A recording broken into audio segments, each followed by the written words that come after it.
Bonjour à tous et bienvenue à ce webinaire organisé par la société Gretec où le thème du jour que l'on vous propose, c'est de découvrir l'une des fonctionnalités du Power Pack pour Revit. Alors le Power Pack pour Revit, c'est un plugin regroupant un grand nombre de fonctionnalités compatibles avec Revit, destinées à améliorer votre productivité sur certaines opérations ou à amener plus d'ergonomie sur certaines parties de la plateforme.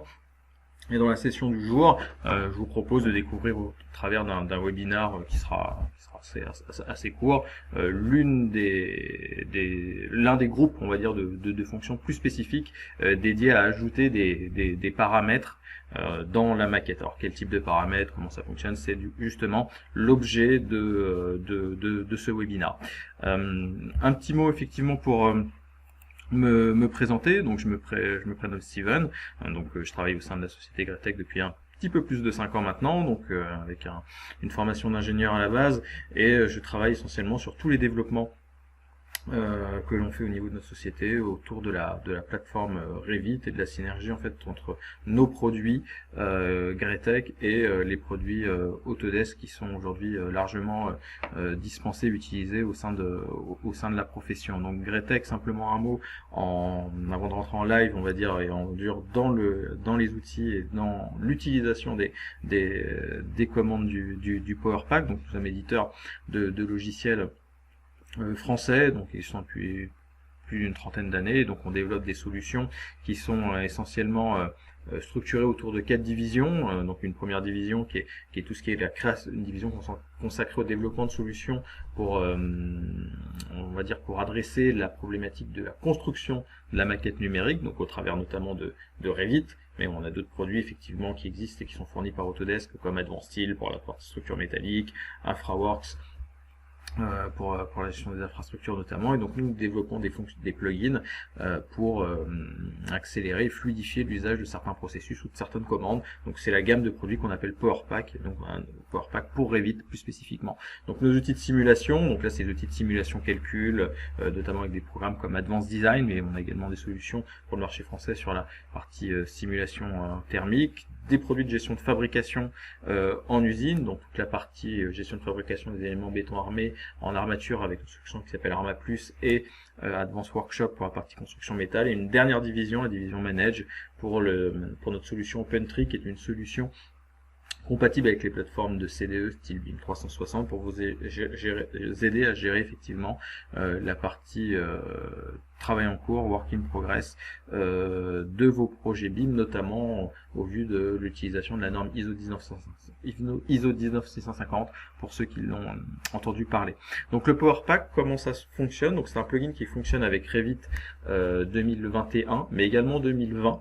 Donc on a une compatibilité descendante d'une version sur ce logiciel, mais nous disposons également de versions qui sont compatibles avec Revit 2019 et Revit 2018 aussi. Donc là-dessus, on suit un peu les évolutions de la plateforme Revit en elle-même. Donc ça s'installe sous la forme d'un ruban qui est personnalisable, c'est-à-dire qu'à la différence en effet des rubans Revit, comme les rubans architecture structure, où l'interface est figée, on peut y associer des raccourcis clavier cependant. Le Power Pack, de la même manière, on peut y accéder on peut y attribuer, y affecter des raccourcis clavier aux commandes, mais on peut également choisir de retirer une des fonctions du ruban. Et le webinaire du jour va porter sur ces commandes que l'on appelle les commandes d'ajout de paramètres. Alors, ajouter des paramètres, pourquoi faire? Parce qu'on se rend compte que lorsqu'on fait des nomenclatures ou des étiquettes dans Revit, parfois il manque des informations.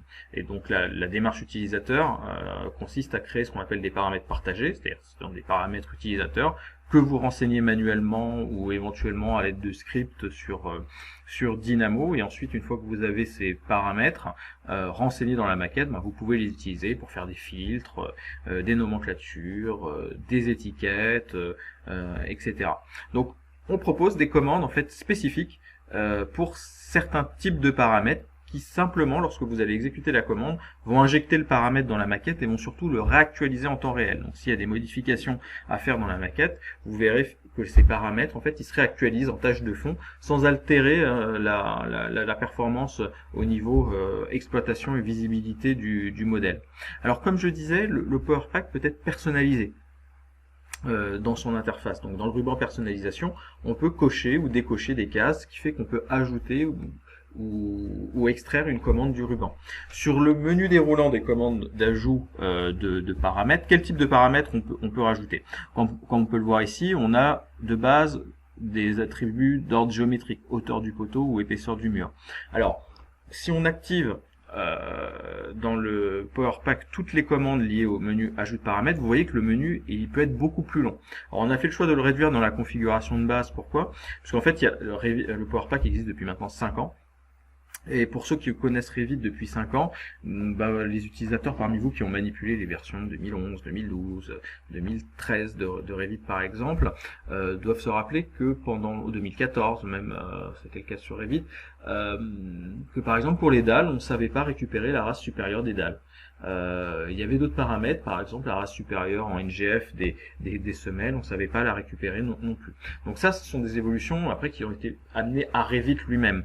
Donc c'est ce qui justifie en fait que nous disposons de certaines commandes d'ajout de paramètres géométriques qui aujourd'hui c'est pas forcément les commandes sur lesquelles on vous recommanderait de les utiliser, puisqu'on va plutôt vous encourager à utiliser les commandes native de Revit. Mais toutefois, on dispose de ces commandes d'ajout géométrique qui s'expliquent en fait, on va dire, par l'historique Revit.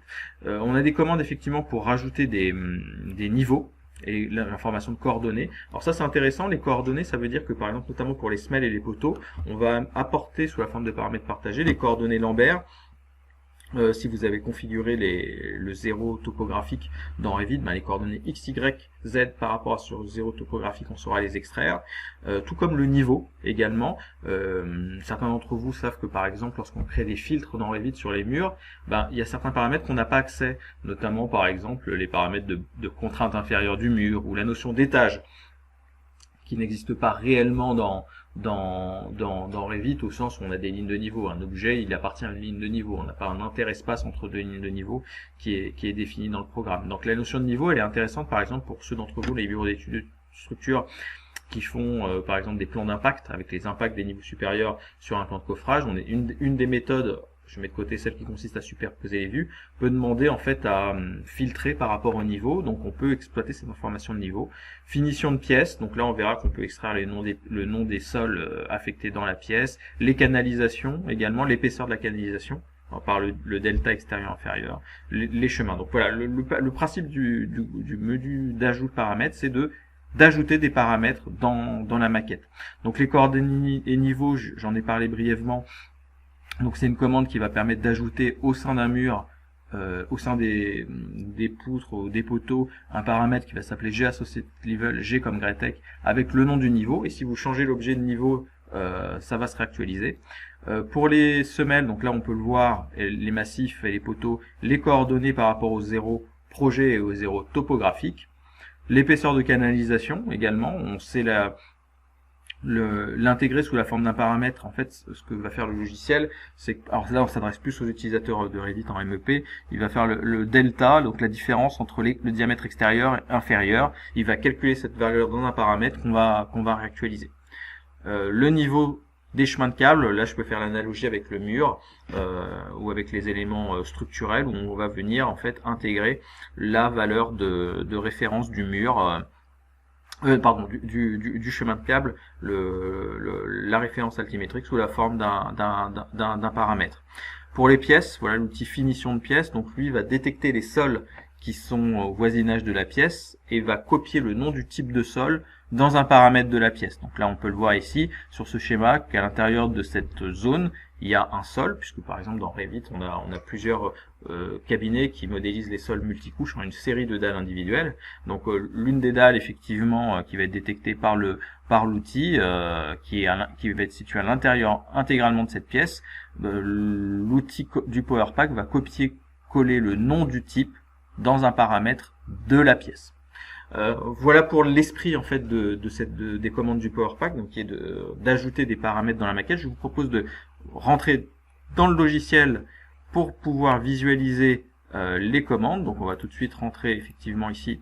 Je vous propose d'ouvrir cette maquette pour commencer à vous illustrer les outils. Donc on a ici le PowerPack et son ruban avec les options de personnalisation. que l'on peut voir ici. Donc personnalisation du ruban. Donc c'est très simple, hein, c'est des cases à cocher qui vont permettre, comme on peut le voir ici, d'afficher ou de masquer certaines commandes, hein. On le voit ici directement. Si je coche ou décoche, le ruban s'active ou se désactive. Et on a ici sur la partie ajout de paramètres, hauteur du poteau, élévation du poteau. Donc là on peut cocher effectivement des cases supplémentaires. Mais si on les a masqués par défaut, c'est qu'en effet ces paramètres là maintenant sont disponibles dans Revit dans sa version native. Je vais me proposer ici donc du coup d'aller dans le menu ajout de paramètres et je vais commencer par les coordonnées de niveau.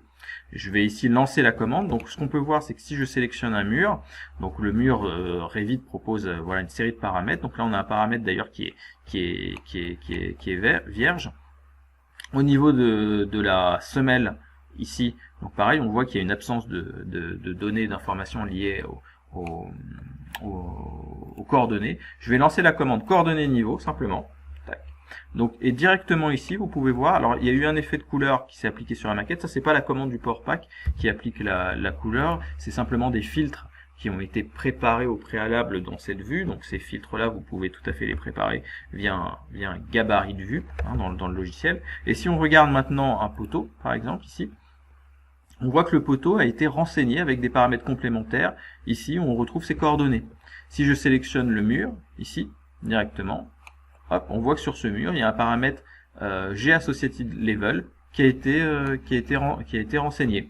Donc on a ici en fait, vous voyez, toute une série de paramètres, pareil sur chaque mur, qui a été renseigné.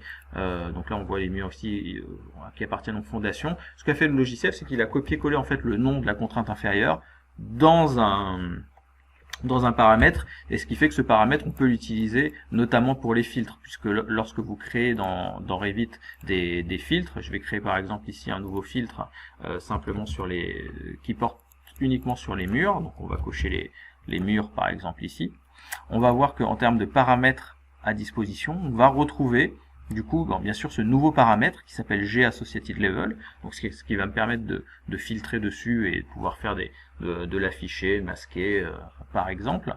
Mais on voit qu'on n'a pas de base hein, dans Revit un filtre qui me permet d'attaquer, on va dire, la contrainte inférieure, la contrainte supérieure du mur, la notion d'étage. Donc c'est à ça que va me permettre en fait ce paramètre, cette commande coordonnées niveau, puisque maintenant du coup je vais pouvoir utiliser ce paramètre pour par exemple masquer, vous voyez ici des éléments dans ma maquette très rapidement. Voilà, donc là j'utilise les commandes de filtre de Revit, mais ces filtres ils s'appuient en fait sur la variable que l'on a créée, qui est une variable dynamique, donc du Power Pack. Je vais rentrer un petit peu plus dans quelques subtilités, on va dire, de la commande et l'utilisation des paramètres dans Revit.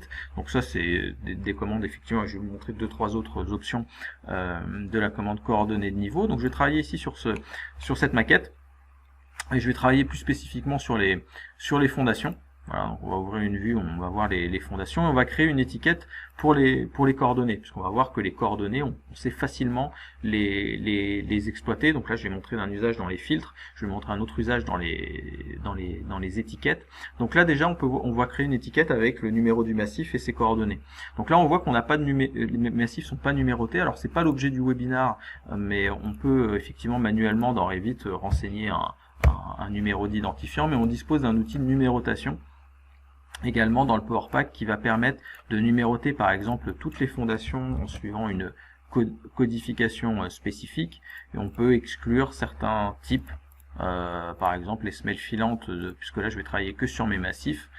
On peut choisir effectivement le sens de numérotation suivant un algorithme. Je vais faire OK, voilà, qui est fait ici. Donc si je clique sur ce massif, on voit MF20, celui-là MF13, celui-là voilà MF11, je pense qu'il a dû démarrer effectivement ici avec les massif 2. Donc là voilà, il est parti du haut jusqu'au bas, il a numéroté tous les massifs de cette plan. Donc ça c'est une autre commande du Power Pack, numérotation, qui permet, alors ça rajoute pas un paramètre, mais ça peuple, on va dire, un paramètre déjà existant dans Revit. Mais on aura un webinaire dédié sur ces commandes de numérotation automatique qui sont parties. Je vais continuer avec l'ajout de coordonnées niveau. Donc là je vais le lancer sur la maquette. Voilà, je vais avoir donc du coup le modèle qui va se voir renseigné avec toutes ces informations. Donc si je clique maintenant sur mon massif, on voit j'ai les coordonnées x, y, z par rapport au 0 projet et les coordonnées x, y, z par rapport au 0 topographique. On voit les valeurs sont plus importantes. Comment utiliser ces paramètres maintenant pour créer une étiquette? En fait, pour créer donc une étiquette, ces paramètres en fait qui vont apparaître, maintenant on va le voir, ces paramètres, là on le voit ici, les paramètres G coordonnées, si je vais dans modifier, on va pouvoir les exporter dans un fichier de paramètres partagés. Alors pour créer une étiquette. Donc pour créer une étiquette, dans Revit, la démarche est assez simple, c'est fichier nouveau, nouveau symbole d'annotation. Voilà, donc là on va créer effectivement, alors je vais partir sur le gabarit annotation générique métrique, qui est celui que j'utilise moi généralement parce qu'il permet de tout faire. On va supprimer la remarque, on va choisir ici qu'on choisit d'étiqueter pas l'architecture. Voilà, donc je vais garder que les éléments de structure pour étiqueter les fondations. On peut activer la rotation par rapport aux composants. Voilà, donc là la catégorie de mon étiquette est créée. Et comment je vais utiliser les paramètres du Power Pack? Dans mon projet, je vais d'abord aller créer en fait ce qu'on appelle un fichier de paramètres partagés qui va être un conteneur. Donc on va en créer un. Donc on va le créer dans le dossier de paramètres partagés. Je vais l'appeler paramètres. Je vais l'appeler webinar P4R web, voilà, pour webinar paramètres. Voilà, on a créé un conteneur dans lequel je vais créer un groupe, voilà, qui s'appelle structure par exemple. Ok, très bien. Et je vais aller dans mes paramètres projet. Je vais pouvoir indiquer dans le logiciel que les coordonnées, je vais me limiter aux coordonnées topo ici. Je peux les exporter vers ce conteneur. Donc là maintenant, je l'ai fait pour X. Je vais le faire pour Y. Je vais le faire pour Z. Voilà, je vais m'arrêter là, mais on pourrait exporter plus de paramètres, les paramètres de niveau. Donc maintenant, si je vais dans les paramètres partagés, on va voir que en plus de mon dossier structure, j'ai un dossier paramètres exportés qui contient mes paramètres Gretek. Je vais aller dans le menu annuler ici, donc je vais ressortir, je vais retourner dans ma famille ici. Voilà, dans ma famille Revit, je vais aller dans le menu créer et je vais pouvoir créer du coup une étiquette qui va aller chercher, pourquoi pas par exemple l'identifiant, et qui va aller chercher ici, donc là je peux aller chercher des nouveaux paramètres. Je vais sélectionner, je vais pouvoir ajouter le 0 topographique, le X topographique, le Y topographique et le Z topographique. Voilà, donc je vais prendre ces trois paramètres, je vais les rajouter, on va passer à la ligne à chaque fois. Alors on pourrait mettre deux textes si on veut le numéro un peu plus gras. Alors là je fais quelque chose de très schématique, il ne s'agit pas d'une étiquette vraiment la charte graphique précise. On peut spécifier aussi les informations, voilà le suffixe, la charte, etc. Donc là on va appliquer. Voilà qui est fait. Donc là ça ressemble à peu près au style d'étiquette que je vais avoir. Je vais enregistrer cette étiquette, je vais l'appeler voilà, étiquette, je vais l'appeler numéro X, Y, Z, parce qu'on a les coordonnées massifs. Voilà. Tac. Hop, je l'ai enregistré. Je vais le charger dans mon projet. Tac. Et donc là, ici, alors on va choisir une extrémité libre. On va avoir du coup, vous voyez, les informations de coordonnées X, Y de mon massif, le numéro, et toutes ces informations là on les a eues avec via le Power Pack.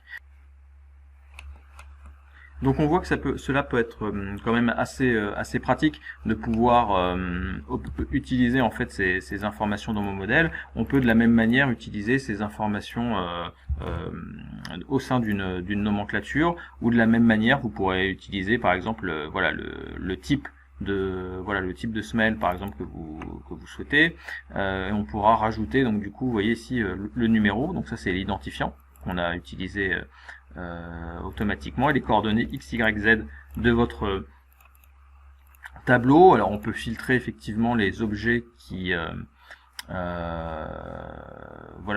contiennent une valeur, ou voilà les éléments qui ont identifiants qui ont une valeur.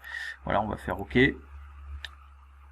Ok, donc là vous voyez ici, alors j'ai pas trié, on va le trier effectivement par identifiant croissant, voilà ici. Donc voilà, donc là j'ai la liste, par exemple j'ai un tableau Alors je suis pas allé effectivement sur tout le style parce qu'après on peut effectivement aligner au milieu la valeur, voilà, remettre un petit peu on va dire l'esthétique de mon tableau, mais j'ai obtenu grâce à mon Power Pack du coup les informations qui me permettent d'avoir ici une liste du type de semelle, de leur numéro et de leurs coordonnées d'implantation. Donc on a ici en fait vous voyez toutes les trois informations. Alors je vais fermer la création de cette famille dont j'ai plus besoin, et directement en fait ici vous voyez on a voilà plusieurs types d'exploitation des paramètres du Power Pack qui ont été faits, soit sous la forme d'une étiquette, sous la forme d'un tableau, ou comme on l'a vu précédemment également sous la forme d'un filtre, puisque ces paramètres, si je viens ici sur ma maquette filtre,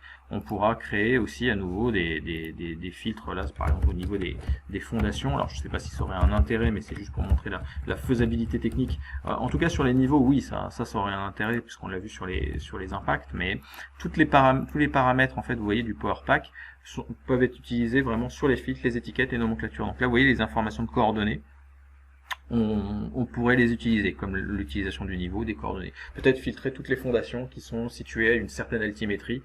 Là, on saurait également faire ce type de filtre via les commandes du Power Pack. Voilà, donc l'usage de toutes les commandes, alors je ne vais pas forcément toutes les montrer, mais c'est très simple, il suffit en fait de lancer la commande et directement sur la catégorie d'objets concernés, les informations vont venir se rajouter dans l'objet. Je continue effectivement sur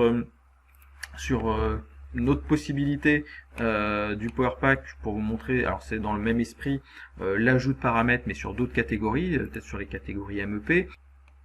Alors pour les catégories MEP, si je me lance dans le Power Pack, ici donc on a deux outils, donc épaisseur de canalisation et niveau de référence des chemins de câble. Donc je vais lancer les commandes. Donc vous voyez, il suffit simplement de cliquer sur la commande pour l'activer et obtenir le résultat donc par sélection sur une des catégories concernées, donc les chemins de câble. On voit il y a le paramètre grefLevel qui a été renseigné ici. Donc ce paramètre à nouveau, je ne vais pas le présenter, mais on peut l'utiliser dans les filtres, les étiquettes, les nomenclatures par exemple. Et on a aussi au niveau des canalisations le même élément. Alors petite astuce pour repérer rapidement les canalisations dans un modèle, on dispose aussi dans le Power Pack d'une commande qui s'appelle recherche d'éléments. Donc ça c'est une commande qui est assez rapide, ça permet de rechercher dans un grand modèle au travers d'une catégorie précise ou de requête précise, d'aller rechercher des éléments par rapport à une requête qu'on vient préciser. Donc là je vais par exemple ici pouvoir rechercher toutes les canalisations de mon modèle et je peux soit les sélectionner, les rendre visibles, les isoler. Donc là vous voyez ça me permet de voir rapidement où elle se situe, ici ces éléments. Donc là on peut voir directement, je vais placer une étiquette ici, donc on voit ça c'est l'étiquette du fameux paramètre gSickness ici. Donc c'est ce paramètre qui a été calculé par l'épaisseur de la canalisation. Et la recherche d'éléments, vous voyez, m'a permis de retrouver dans ce modèle qui était un petit peu riche directement voilà, les canalisations, et je vais pouvoir du coup les repérer avec ce paramètre. Le raccourci clavier HR normalement devrait réactiver, vous voyez, l'ensemble de la maquette. Et puis bon, après c'est pareil, on peut toujours ajuster voilà, le rendu de l'étiquette. Bon, ça c'est des réglages Revit. Mais ce qui est très intéressant, c'est qu'on peut rajouter, vous voyez, des paramètres sur différentes catégories et les utiliser surtout dans différents modules de Revit, différentes notions de Revit, filtre, nomenclature et étiquette notamment. Je vais revenir sur ma présentation générale. Je vais réactiver effectivement, voilà qui est fait. Donc petit rappel je vais revenir sur ma présentation. Voilà, un petit comme ici, pour vous montrer en fait les commandes d'ajout de paramètres qui existent dans l'intégralité. Donc là je vous ai montré les essentiels, c'est surtout les coordonnées et niveaux, je pense, qui est peut-être la commande qui est la plus employée parmi nos clients, mais tout ont effectivement un usage dans des contextes d'utilisation différents, pour les objets MEP, voilà, pour l'architecture sur les finitions de pièces. Le mode opératoire c'est le même systématiquement, on sélectionne la commande, on clique et on envoie effectivement le paramètre partagé, puisque notre outil ce qu'il fait c'est qu'il crée un paramètre partagé en arrière-plan et il l'actualise en cas de modification de de la maquette, et ce paramètre après peut être exporté dans votre fichier de paramètres partagé texte. C'est ce qui termine mon webinaire. Il me reste à vous remercier pour votre attention, votre participation. Il sera disponible en replay, ce webinaire, donc vous pourrez le suivre via nos réseaux sociaux, donc Twitter, Facebook, LinkedIn et YouTube. Donc je vous invite à nous suivre sur ces réseaux, et on va organiser bien sûr d'autres webinaires sur les autres groupes de fonctionnalités du Power Pack qui comporte 70 outils, donc c'est assez large. Et au travers de webinaires courts, comme on va faire autour de 30 minutes, on va aborder progressivement chacun des points. Je vous remercie, je vous souhaite une bonne journée et je reste à votre disposition si vous avez des questions.